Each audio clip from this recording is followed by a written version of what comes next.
आज मैंने कॉन्स्टिट्यूशन में पढ़ा कि गवर्नर जो है उनके राइट्स क्या होते हैं। गवर्नर जब असेंबली सेशन में नहीं होती है तो वो ऑर्डिनेंस पास कर सकते हैं। जैसे उनको कोई टेम्पररी लॉ स्टेट में या कोई रीजन में अगर लागू करना है तो वो एक ऑर्डिनेंस पास कर सकते हैं जो कि एक लॉ की तरह काम करेगा, जितने ड्यूरेशन के लिए वो उस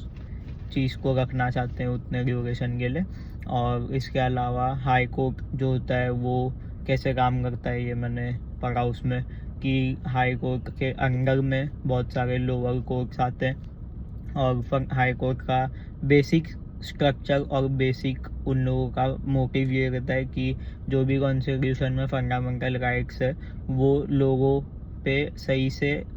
पहुंच रहे हैं, या फिर अगर वो कहीं पे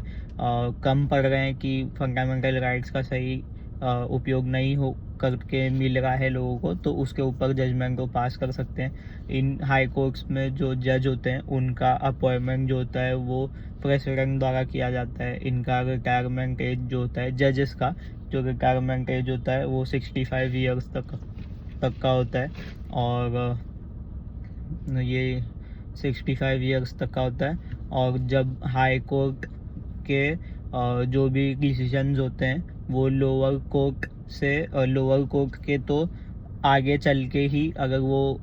लोअर कोर्ट्स में जो भी डिसीजन आता है अगर उनको काउंटर करना है या फिर उनके ऊपर कोई वर्डिक्ट चलाना होता है तो वो हाई कोर्ट में जा सकते हैं। हाई कोर्ट का स्कोप जो है वो स्टेट वाइज नहीं होता है, वो स्टेट वाइज से भी ज़्यादा होता है। और उसके अलावा बहुत सारे स्टेट्स में हाई कोर्ट जो है वो कॉमन होता है, यानी एक ही स्टेट में जो हाई कोर्ट होगा वो दूसरे स्टेट के लिए भी काम कर सकता है, ऐसा होता है। तो इसके अलावा हाई कोर्ट में जजेस की सैलरी अलाउंसेस कैसे कैसे होते हैं वो लिखा हुआ है कॉन्स्टिट्यूशन में। और अगर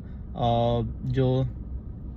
बेंच होती है, जो बेंच नहीं बोल सकते, जो इनका अपॉइंटमेंट होता है इनके बिहाफ में, अगर जैसे इन ये एब्सेंट है, जो इनके जो अपॉइंटमेंट प्लेसेस है अगर इन पे कोई एब्सेंट है तो उसके बिहाफ पे क्या हो सकता है, या उनके